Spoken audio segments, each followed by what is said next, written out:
بہت اچھا سوال ہے. جو پہلا والا سارا حصہ تھا نا، جو پہلا والا سارا حصہ تھا، اس میں آپ نے دیکھا ہوگا کہ مارکس نے سرمایہ داری نظام کی تعریفیں کی کہ کس طرح سے اس نے اتنے بڑے بڑے اتنی پروڈکٹیو فورسز پیدا کی، اتنی بڑی بڑی فیکٹریاں بنائیں، ہر جگہ جا کے اپنے سرمایہ داری نظام انٹروڈیوس کرایا، وہ ایکسپیڈیشنس کی جو کہ ناممکن تھی. جو بالکل صبح والا حصہ تھا، اس کے سارے میں یہ تھا سرمایہ داری نظام نے کس طرح ایک انقلابی کردار تھا. پھر سیکنڈ والے حصے میں تھا کہ سرمایہ داری نظام کا جو انقلابی کردار ہے وہ کس طرح سے اب ختم ہوتا چلا جا رہا ہے اور اس کا رجحتی کردار جو شروع ہو. یعنی کہ سرمایہ داری نظام جب شروع ہوا تھا تو اس میں کوئی شک نہیں کہ اس نے سماج کو، تاریخ کو، انسانیت کو آگے کی طرف بڑھایا اور انسان کی جو قوت محنت ہے اور جو پیداواری طاقت ہے اس میں بے تحاشا اضافہ کیا. اتنا اضافہ کہ جتنا پچھلی کسی بھی نظام نے اور بلکہ تمام صدیوں کے اندر جو پیداوار ہوئی ہے اس سے زیادہ پیداوار ہم نے پچھلے 100 سالوں میں کی. یہ ساری باتیں مارکس نے خود لکھی ہیں کیا ہے، ٹھیک ہے نا جی.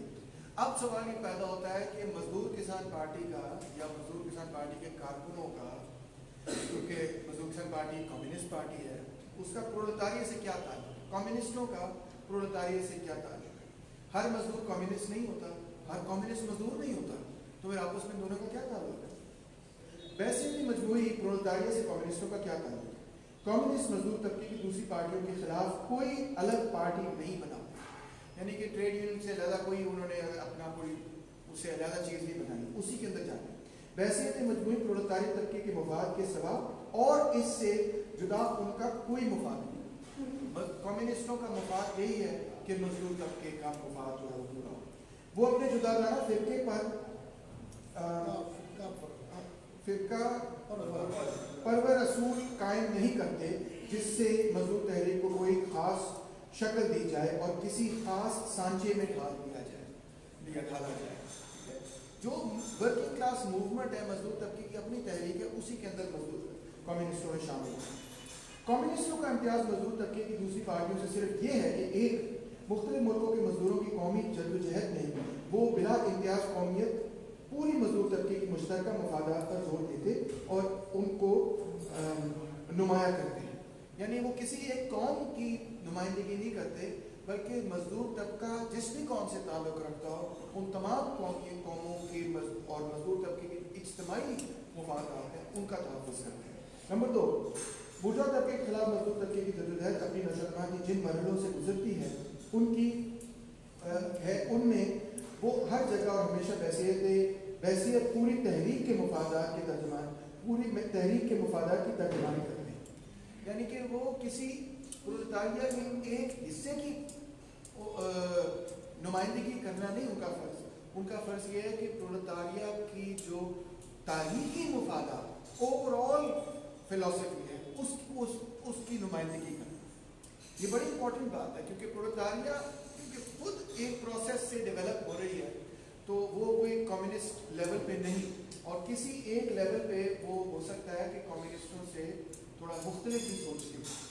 تو کمیونسٹوں کا فرض یہ ہے کہ وہ ان کی کانشیسنس میں نہ چلے جائیں، بلکہ جو پرولتاریہ کے وسیع تر مفادات ہیں ان کو ہمیشہ ذہن میں رکھیں. چنانچہ ایک طرف جہاں تک عمل کا تعلق ہے، کمیونسٹ ہر ملک کے مزدور پارٹیوں میں سب سے آگو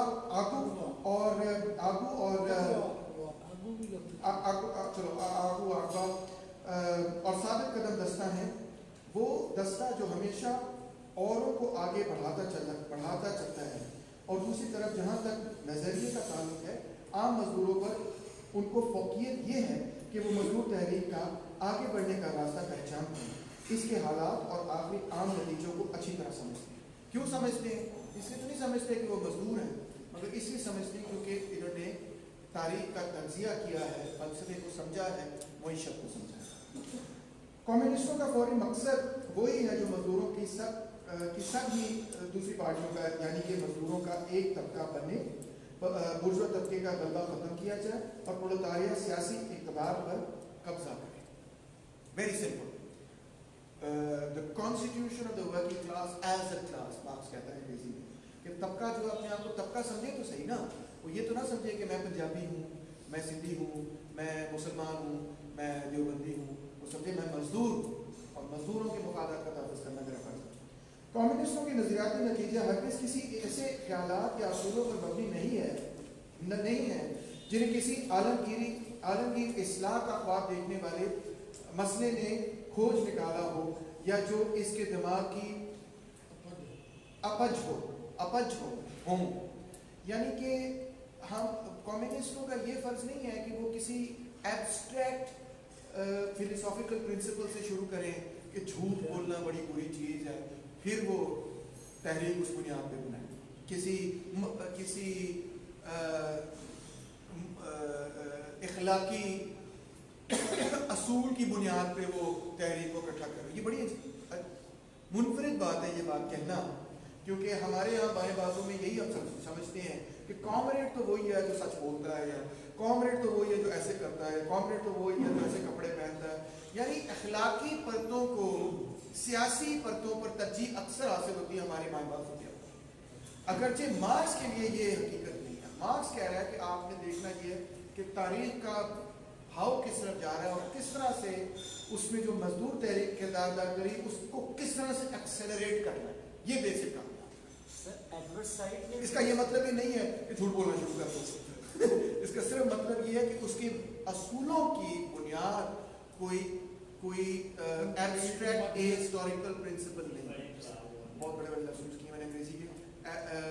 جی سر ریپیٹ کریں کس چیز کو؟ مادیت کی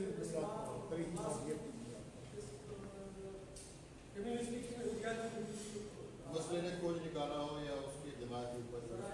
ہاں، جنہوں نے عالمگیر اصلاح کا خواب دیکھنے والے مسئلے نے اصلاح کرنے کھوج نکالا ہو یا جو اس دماغ کی کیا لکھا ہے اپج ہو. ہاں مطلب ہے کہ کوئی تصور ایسا تصور جو کہ تاریخ سے جدا ہو اور اس کو نافذ کرنا کمیونسٹوں کا مین مشن نہیں ہے. ہمارا مشن ہے کہ جو تاریخی اعتبار سے جو تحریک چل رہی ہے مزدوروں کی اس کو کس طرح سے آگے بڑھانا. یہ وہ کہہ رہے ہیں. سر اسی بات کو ایڈورڈ سائڈ نے کلچر اینڈ امپیریلزم میں ڈسکس کیا ہے. وہ کہتا ہے کہ جب کوئی تحریک مطلب چل رہی ہو تو اس کو اگر آپ نے دیکھنا ہو کہ یہ نیچرل ہے یا ان نیچرل ہے یا فیک ہے تو اس کے لیے اس نے یہ کہا تھا کہ اس کا جو سلوگن ہوگا آیا کہ وہ کلچر. اچھا وہ ایک علیحدہ بات چلی جائے گی جس ذرا ٹینجنٹ ہو جائے گا. ایڈورڈ سائڈ کافی کنفیوز آدمی بھی ہے کئی چیزوں سے. ٹھیک ہے ویسے انگلش لٹریچر میں بڑا پسند کیا جاتا ہے مگر پالیٹکس میں لیکن وہ پوسٹ کلونیل کی وجہ سے کنفیوزڈ ہے. We know that. Good very good. وہ تو فقط ان حقیقی تعلقات کو عام الفاظ میں پیش کرتے ہیں جو موجودہ طبقاتی جدوجہد سے پیدا ہوئے ہیں. یہ اس میں کلیئر ہوئی نا بات کہ وہ کوئی ایبسٹریکٹ پرنسپل نہیں جو ایکچوئل اسٹرگل ہو رہی ہے اس کو آگے بڑھانا. ایک ایسی تاریخی تحریک سے جو ہماری آنکھوں کے سامنے جاری ہے. ملکیت کے مروجہ تعلقات کو مٹانا کمیونزم کی کوئی امتیازی صفت نہیں ہے. ٹھیک ہے. یعنی کہ یہاں پہ بھی وہ یہی کہہ رہا ہے کہ کسی بھی ایبسٹریکٹ پرنسپل سے شروع کرنا جو ہے وہ ہمارے لیے درست نہیں. گزشتہ کیونکہ اس کی وجہ کیا ہے, اس جملے کو ڈالنے کی وجہ کیا تھی؟ جملے کو ڈالنے کی وجہ یہ تھی کہ کارل مارکس کے کمیونزم کے تصور سے پہلے بہت سارے یوٹوپیائی تصورات تھے کمیونزم کے بارے میں, اخلاقی تصورات تھے کمیونزم کے بارے میں, اور ان کو بلکہ انہوں نے یوٹوپیائی سوشلسٹ کہہ کے انہوں نے کہا یہ درست نہیں, ہم سائنسی سوشلزم چاہتے ہیں, جو کہ سمجھتے یہ تھے کہ سوشلزم کسی اخلاقی طرز کی کسی اخلاقی تصور کے اطلاق کے نتیجے میں پیدا ہو.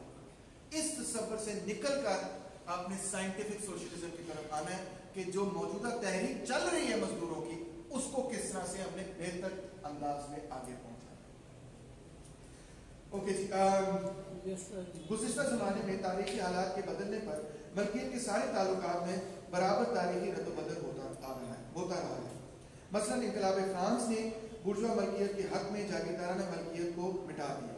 کمیونزم کی امتیازی صرف عام طور پر ملکیت کو نہیں بلکہ برجوا ملکیت کو مٹانا ہے. اس سے کیا مراد ہے کہ